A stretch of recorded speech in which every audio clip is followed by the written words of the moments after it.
Hey, hello everyone, how are you all today? So, yes, as we did yesterday, we did organizational goals. आज हम उसके आगे करेंगे and organisation behaviour का ये पूरा प्लेलिस्ट है. अगर आपने नहीं देखा हो then I would highly recommend you to watch the entire playlist ताकि आपका कोई भी डाउट हो तो वो एकदम क्लियर हो जाए. So let's start with the basics. So last में हमने किया था ऑर्गेनाइजेशनल गोल्स. ऑर्गेनाइजेशन गोल्स क्या होता है, we discussed that.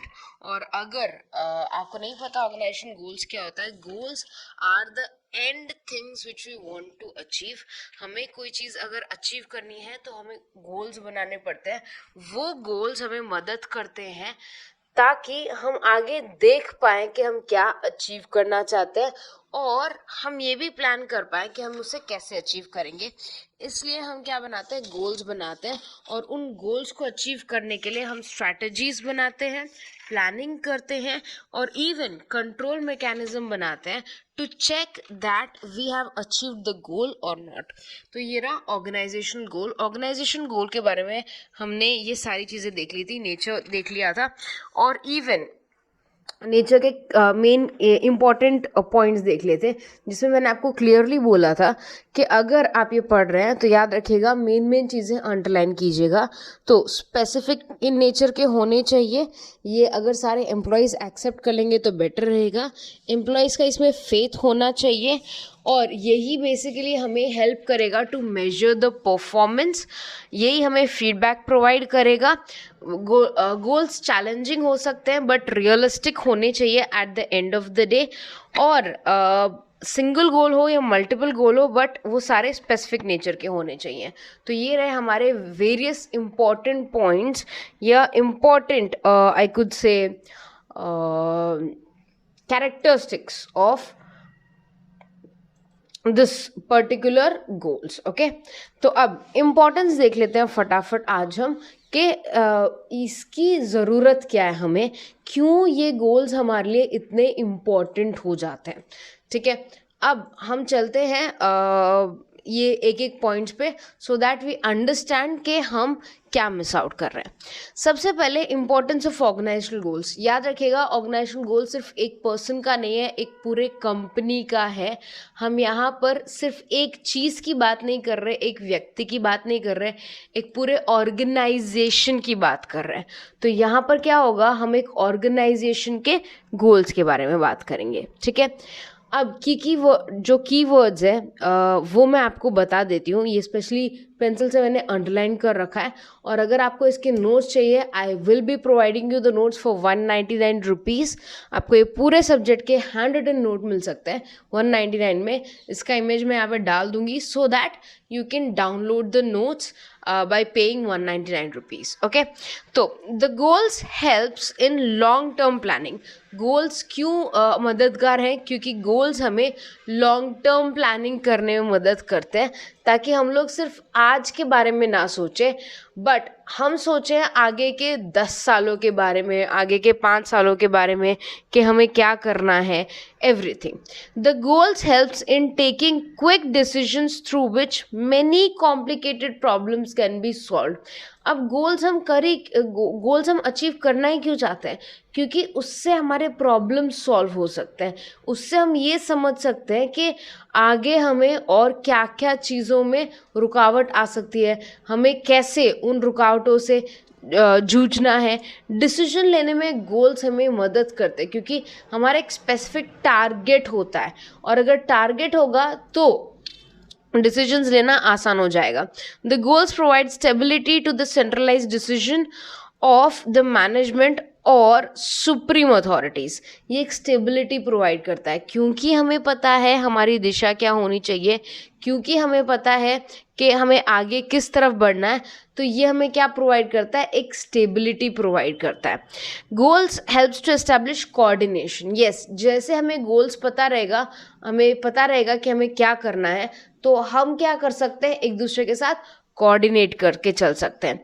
The goals helps in maintaining motivational limit. Yes, हम क्यों कर रहे हैं अगर हमें पता है तो हम एकदम मोटिवेटेड रहेंगे, हम आगे बढ़ेंगे, हम कभी कोई गलती करने के चांसेस कम रहेंगे. The fulfilment of goal develops a feeling of unity. इससे क्या है, हमें एक यूनिटी की फीलिंग आती है कि हम एक साथ एक चीज़ को अचीव करने की कोशिश कर रहे हैं, हम आगे बढ़ रहे हैं, हम ये सारी चीज़ें एक उद्देश्य को प्राप्त करने के लिए कर रहे हैं। तो ये सारी जो फीलिंग्स है ये गोल्स की वजह से आती है। So sorry, next one. When the performance level is measured, in that case the employees who perform in the achievement of goals develops the feeling of self esteem. इससे एक satisfaction मिलता है that yes we have achieved something. इसका satisfaction भी employees को तभी मिलेगा when you have a clear goal with yourself and you're working for that goal. अगर आप उस गोल के लिए काम कर रहे हो तो आपको एक सेल्फ एस्टीम या सेल्फ सेटिस्फैक्शन मिलता है। अब टाइप्स ऑफ गोल्स की बात कर लेते हैं, individual goals and organised goals. अब बहुत ही इजी है। इंडिविजुअल मतलब एक सिंगल पर्सन का गोल, जैसे मेरा गोल हो गया कि भाई मुझे यूट्यूब पे और वीडियोस अपलोड करने हैं, ये मेरा पर्सनल गोल है, ठीक है। तो इंडिविजुअल गोल मतलब जब मैं एक पर्सन के बारे में बात करती हूँ, सिर्फ एक व्यक्ति के बारे में, सिर्फ एक पर्सन के बारे में कि उसका गोल क्या है। जैसे एज अ स्टूडेंट आज आपका गोल होगा कि भाई आपको एक एग्ज़ाम पास करना है, आपको अपना ग्रेजुएशन क्लियर करना है, तो ये सिर्फ आपका गोल है।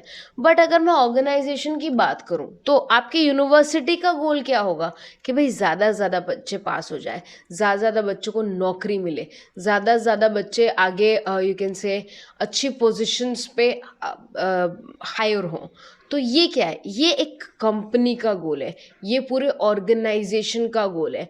ये एक दो लोगों ये गोल अचीव करने के लिए एक दो लोग नहीं रहेंगे, बहुत सारे लोग रहेंगे, 10 15 20 50।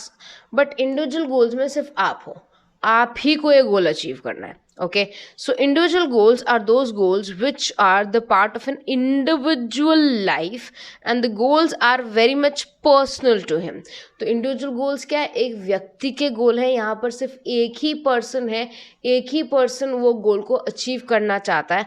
बट ऑर्गेनाइजेशन में पूरी कंपनी के बारे में बात कर रहे हैं हम लोग, ये एक डिफरेंस हो गया। इंडिविजुअल गोल्स को मैं फर्दर डिवाइड कर सकती हूँ into personal goals and social goals. Organisational goals को मैं फर्दर डिवाइड कर सकती हूँ into official goals and actual goals. तो सबसे पहले हम पर्सनल गोल्स के बारे में बात करते हैं। अगर आप चाहो तो आप प्लीज़ ये डायग्राम अपनी बुक में ड्रॉ कर सकते हो, ताकि जब भी आप ये इसको एक बार पढ़ो तो आपको एग्जैक्टली पता चल जाए कि कौन सा गोल किसकी सब कैटेगरी में आता है, ताकि आपको कोई भी इसमें दिक्कत ना आए। ओके, सबसे पहले हम पर्सनल गोल की बात कर लेते हैं, जो कि एक पार्ट है इंडिविजुअल गोल का। इंडिविजुअल गोल के दो पार्ट है, personal goal and social goal. Personal goal, the personal goals are also known by another name, the primary goals. तो yes, primary goals क्या हो गए हमारे, personal goals हो गए। These primary goals are considered to be important for the survival of individual lives. That is why these are known as primary goals, which an individual tries to reach by all means. अब ये क्या है, ये मेरे personal goals है, ये मैं हर तरीके से क्या करना चाहूँगी, इसको अचीव करना चाहूँगी। यही मेरा रीज़न है फॉर सर्वाइवल। अगर मैं ये अचीव नहीं कर पाऊँगी तो मैं सर्वाइव ही नहीं कर पाऊँगी, ठीक है। So before achieving social goals, मतलब सोसाइटी के गोल्स अचीव करने से पहले हर एक इंसान कोशिश करेगा अपने पर्सनल गोल्स अचीव करने के लिए। ओके, अब social goals, these goals are also known as secondary goals. तो प्राइमरी गोल्स को हम लोग क्या कह सकते हैं, पर्सनल गोल्स। सेकेंडरी गोल्स को हम क्या कहते हैं, social goals. These goals are not considered to be important for the existence of life. The individual tries to achieve social goals after achieving the primary goals. अगर इन दोनों का मैं आपको एक सिंपल एग्जाम्पल लेके बता सकूँ तो पर्सनल गोल्स में मैं ये कह सकती हूँ कि भाई मुझे जॉब चाहिए। क्यों, अगर जॉब नहीं रहेगा तो मेरे पास पैसे नहीं रहेंगे, पैसे नहीं रहेंगे तो मैं सर्वाइव कैसे करूँगी, वो हो गया मेरा पर्सनल गोल। बट अब मैं अपने जॉब में बहुत अच्छा बनना चाहती हूँ, मैं अपने जॉब को बेस्ट तरीके से करना चाहती हूँ, मैं जॉब में प्रमोशन चाहती हूँ, मैं जॉब में बहुत सारी अलग अलग चीज़ें चाहती हूँ। तो ये क्या है, दिस इज सोशल गोल। मतलब अगर मैं जॉब एकदम एक्सेप्शनली अच्छी तरीके से करना चाहती हूँ कि भाई मेरे से बेटर वो काम कोई कर ही ना पाए, वो एक सोशल गोल है, उसके बिना भी मैं ज़िंदा रह सकती हूँ। बट जॉब मुझे चाहिए, to get a job is my personal goal. So याद रखना, पर्सनल गोल को हम प्राइमरी गोल भी कह सकते हैं और सोशल गोल्स को हम सेकेंडरी गोल्स भी कह सकते हैं। पर्सनल गोल्स हमारे सर्वाइवल के लिए, हमारे ज़िंदा रहने के लिए, हमारे एग्जिस्टेंस के लिए बहुत ज़्यादा ज़रूरी होते हैं।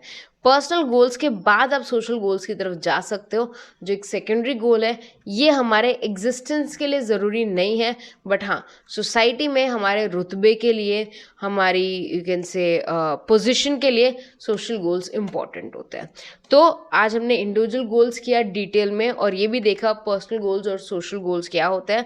पर्सनल गोल्स को हम प्राइमरी गोल्स भी कहते हैं, सोशल गोल्स को सेकेंडरी गोल्स भी कहते हैं। नेक्स्ट क्लास में जब हम मिलेंगे, हम ऑर्गेनाइजेशनल गोल्स करेंगे। ऑर्गेनाइजेशन गोल्स के 2 सब पार्ट्स हैं, that is official goals and actual goals. Okay, so that's it for today. Take good care of yourselves and let's meet in the next video. Bye everyone.